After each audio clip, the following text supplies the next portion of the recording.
programang ito ay rated SPG. Striktong patnubay at gabay ng magulang ang kailangan. Maaaring may masiselang tema, lengguwahe, karahasan, sexual, horror o droga na hindi angkop sa mga bata. Mga kapamilya, pinatawag na nga ni Espinas si Tanggol dahil nga daw sa 2 taon na gustong makausap umano itong si Tanggol. At ito nga ay sina Ramon at General Ribas. Sa kabilang banda, nakuha nga ni Tanggol ang loob ni Espinas at dahil nakaramdam nga ng awa itong si Espinas kay Tanggol, ay protektado niya na ito sa loob ng bilibid.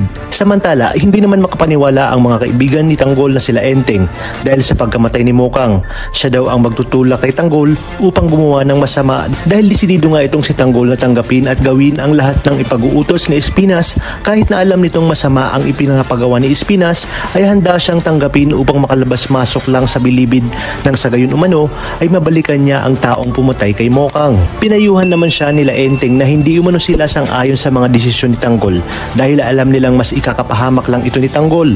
Ngunit sarado na ang isipan ni Tanggol at walang ibang nasa isip niya kundi maghiganti sa taong pumatay kay Mokang.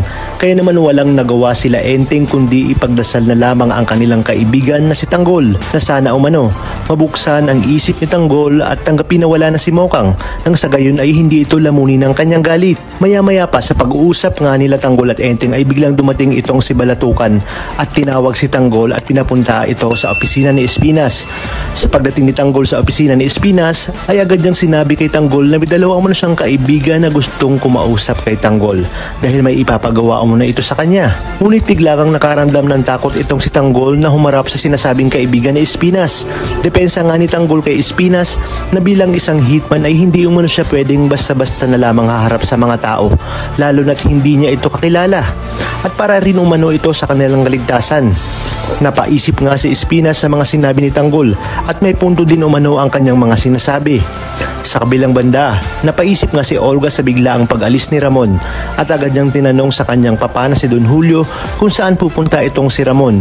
Ngunit sagot nga ni Don Julio na hindi umano sinabi ni Ramon kung saan ito pupunta at kung ano ang plan nito. Kaya naman dito bigong makakuha si Olga ng impormasyon tungkol sa lakad ni Ramon. Nalingid nga sa kaalaman ni Olga na may hinala na itong si Ramon sa kalokohang ginagawa nilang dalawa ni David. Sa inyong palagay, dito na kaya mabubuko ang katarantaduhan ni na Olga at David? Kaya naman pakaabangan natin ang mga susunod na kaganapan dito lang sa pambansang teleserye ng Sambayanan, ang FPJ's Batang Quiapo.